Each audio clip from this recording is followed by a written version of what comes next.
आज 10 साल भाजपा की राजनीति को होने को है। 9 साल देश में भाजपा की राजनीति पूरी हो चुकी है। हरियाणा का चुनाव भी लोकसभा चुनाव के वक्त में होता है, लोकसभा चुनाव के ठीक बाद होता है। आज 9 साल पूरे होने को हैं।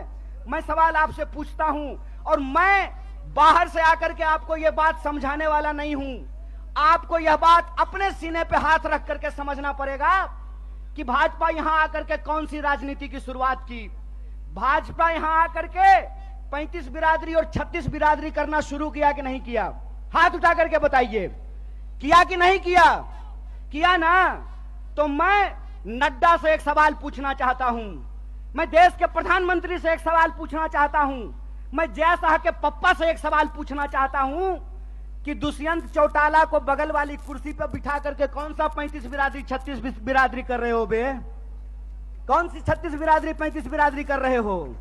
खेला करते हो? खेला? अरे झूठा,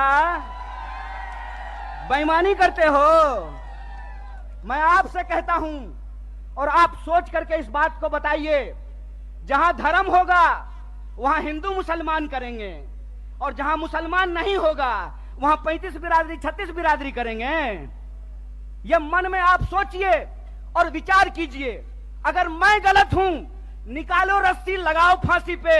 अगर तुम गलत हो तो लोकतंत्र में तुम्हारी बेईमानी का भी एक एक हिसाब लिया जाएगा। इस बात को याद रखना, इस बात को याद रखना कि इस देश के अंदर जब लोग न्याय की बात करते हैं, जब लोग अपने हक की बात करते हैं, जब किसानों की आमदनी दोगुनी करने की बात करते हैं, जब नौजवानों को 2 करोड़ नौकरियों की बात करते हैं, महिलाओं के सम्मान की बात करते हैं, इस देश में गरीबी को कम करने की बात करते हैं, तो आप उसको देशद्रोही बोलते हैं। और आपके बंटवारे की राजनीति में अगर कोई शामिल हो जाए, कोई धर्म के आधार पर देश को जो लड़ाने की राजनीति है उसका हिस्सा बन जाए, जो समाज को जात के नाम पे लड़ाने की राजनीति है उसका हिस्सा बन जाए, तो जब बाहर थे तो विरोधी थे और आपके बगल में आकर के बैठ गए तो माला पहनाते हो रे बेईमान।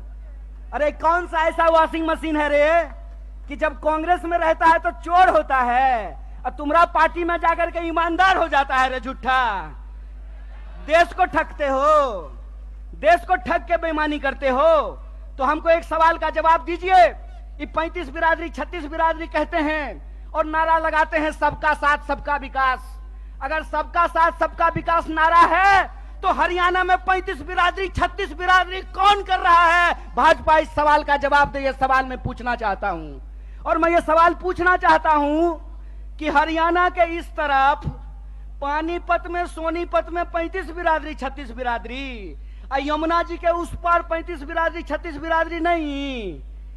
बोलिए सोच करके, यहां वोट चाहिए, वहां वोट नहीं चाहिए, और वहां वोट चाहिए और यहां वोट नहीं चाहिए। नदी पार करते हुए ही बेईमानों का ईमान बदल जाता है।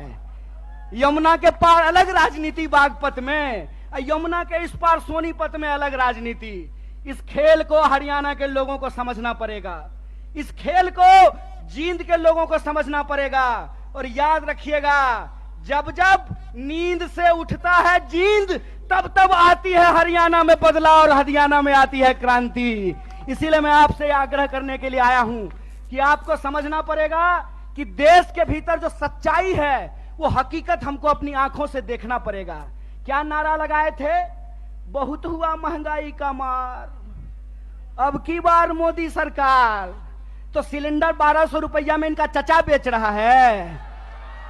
बताइए, पेट्रोल डीजल 100 रुपया लीटर मिल रहा है। क्या नारा लगाए थे कि हर साल 2 करोड़ नौकरी देंगे। 9 साल हो गया है, अभी टीवी पर प्रचार आएगा 9 साल बेमिसाल। तो मैं देश के नौजवानों से कहता हूं, हरियाणा के नौजवानों से कहता हूं, 9 साल देश बेहाल। पूछो कि 9 साल में 18 करोड़ नौकरी क्यों नहीं है? यह सवाल प्रधानमंत्री से पूछना जाना चाहिए।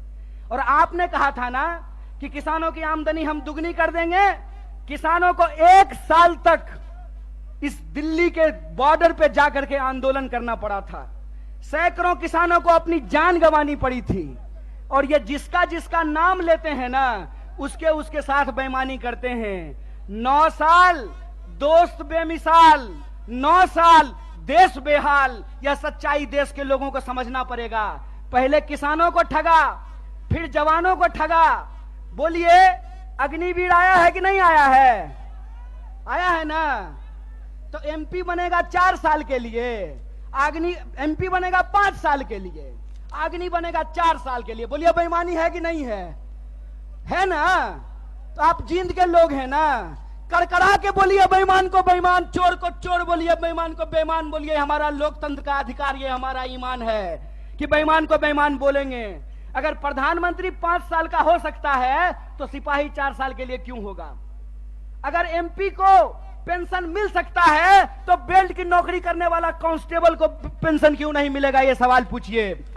ये सवाल पूछिए कि अगर प्रधानमंत्री को पेंशन मिल सकता है तो मास्टर साहब को पेंशन क्यों नहीं मिलेगा? प्रोफेसर साहब को पेंशन क्यों नहीं मिलेगा? सिपाही को पेंशन क्यों नहीं मिलेगा? सेना में नौकरी करने वाले को पेंशन क्यों नहीं मिलेगा? आप देश के किसी भी इलाके में जाकर के घूम करके देख लीजिए, हर जगह एक बार फिर से भाजपा का प्रचार शुरू हो गया है। जब मैं रास्ते से आ रहा था, रोहतक के पास मुझे जींद की तरफ मुड़ना था, तो एक दीवार पे लिखा हुआ था, फिर एक बार मोदी सरकार।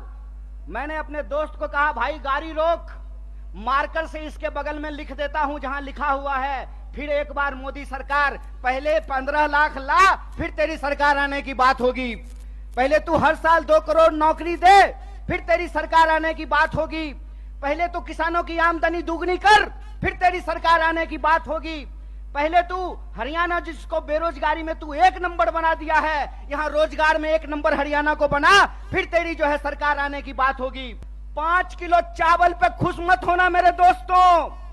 आपका हक था कि सबको 100 गज जमीन देने की भी बात है तो इस सरकार से पूछना चाहिए कि जमीन कहां है। भाजपा की बांटने वाली राजनीति को आपको समझना पड़ेगा।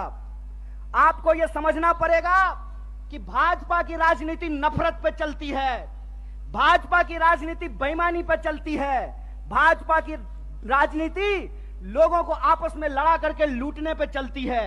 दरअसल भाजपा का इतिहास इस देश से गद्दारी का इतिहास है। इस बात को याद रखिएगा।